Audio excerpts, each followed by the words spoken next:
I thought these were our agencies to protect our better interests, our world, our earth, our lives. What is going on here? Who do these people work for? On April 20th, an explosion ripped through BP Deepwater Horizon drilling rig. 11 workers lost their lives. And soon, nearly a mile beneath the surface of the ocean, oil began spewing into the water. BP has taken full responsibility for cleaning up the spill in the Gulf. We will make this right. Make no mistake, we will fight this spill with everything we've got for as long as it takes. We will make BP pay for the damage their company has caused. And we will do whatever's necessary to help the Gulf Coast and its people recover from this tragedy.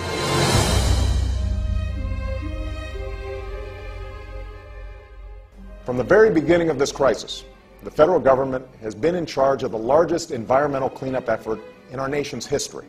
We now have nearly 30,000 personnel who are working across 4 states to contain and clean up the oil. And after the president's motorcade passed by, Jerry LaFont says, as his photos show, the workers immediately took off their cleanup suits and left.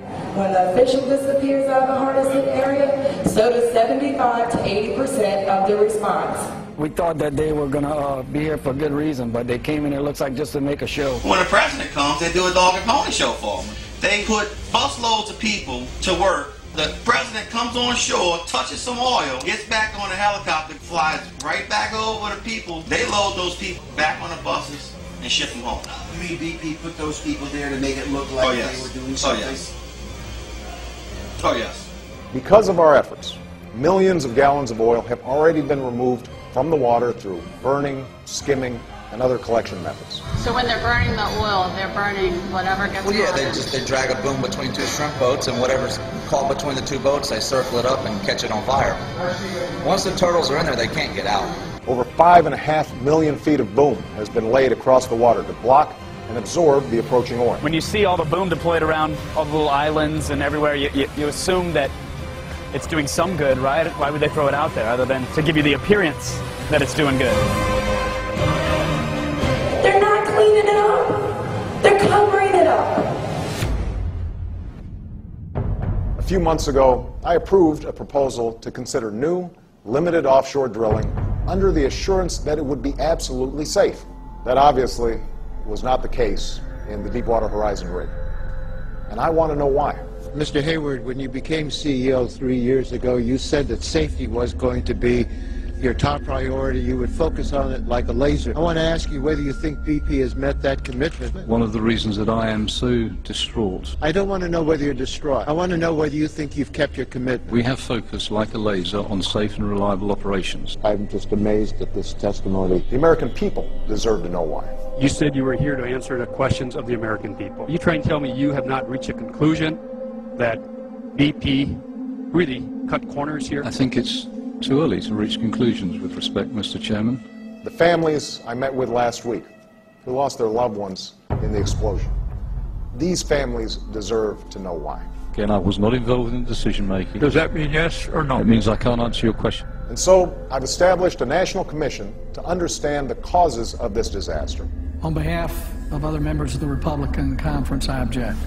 I find it unbelievable that after everything the people of the Gulf region have endured and that this entire country has witnessed for over 2 months now, that anyone is still standing with the oil company that caused this disaster instead of the victims who are suffering from it.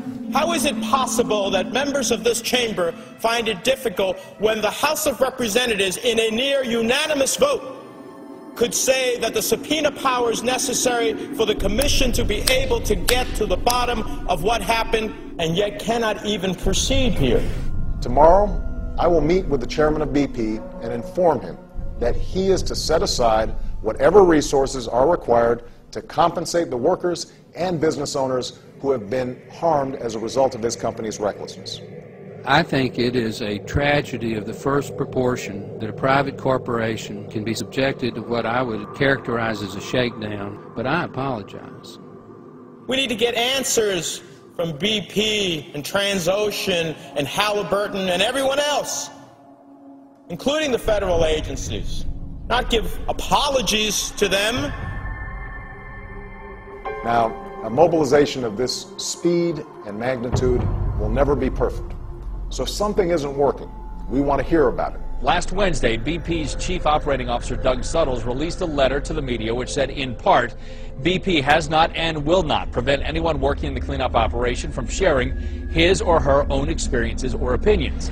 I'm going to go and try and talk to a worker under the tent. Can I do that? No. He's on a break. You are not allowed to interview any workers. By now, you're probably familiar with cleanup crews, stiff-arming the media, private security, blocking cameras. Sir, you cannot interview the workers. BP has said again and again that's not their policy, yet again and again it has happened. We've seen it. But that's BP. Now the government apparently is getting in on the act. The Coast Guard today announced new rules keeping photographers and reporters and anyone else from coming within 65 feet of any response vessel or booms out on the water or on beaches. When we tried to reach the beach, a boat of BP contractors with 2 Coast Guard officers on board told us to turn around under threat of arrest. What this means is that oil-soaked birds on islands surrounded by boom, you can't get close enough to take that picture. Shots of oil on beaches with booms, stay 65 feet away. Pictures of oil-soaked booms uselessly laying in the water because they haven't been collected like they should, you can't get close enough to see that. And believe me, that is out there. Those of us down here trying to accurately show what is happening, we are not the enemy. But to create a blanket rule that everyone has to stay 65 feet away from boom and boats, that doesn't sound like transparency.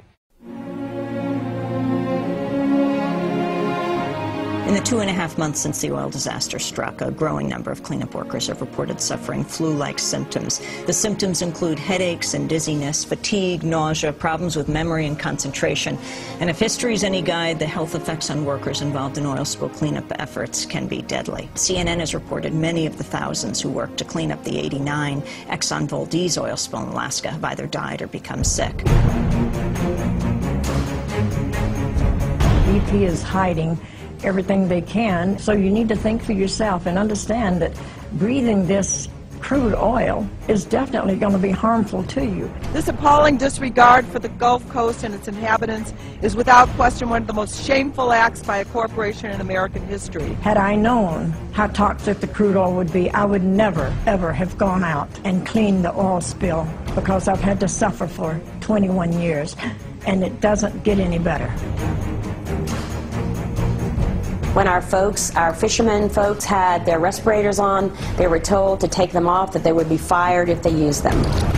I bought respirators and I brought them down, and when they tried to wear them, the BP representatives on site told them that they didn't need to wear them, and if they did, they would be taken off the job. If they wore respirators, they'd be taken off the job? Yes. I cannot believe we are repeating the same mistake again. The same mistake we made in the weeks after 9/11, when the United States government caused thousands of people to get sick by denying that the air was toxic. If we can't show what is happening, warts and all, no one will see what's happening. And that makes it very easy to hide failure and hide incompetence, and makes it very hard to highlight the hard work of cleanup crews and the Coast Guard. We need to fully learn the lessons of this disaster with a thorough investigation, not protect oil companies from having their negligence exposed. I know that my parish only makes up 2% of Louisiana's population, but does that make my people expendable? This is fully expendable. They are slowly poisoning every person that I've ever been close to in my entire life, and I'm standing here saying no more.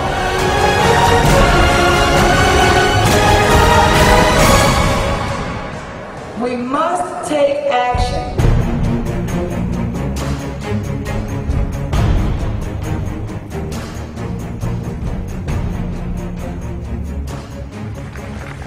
Ambassador.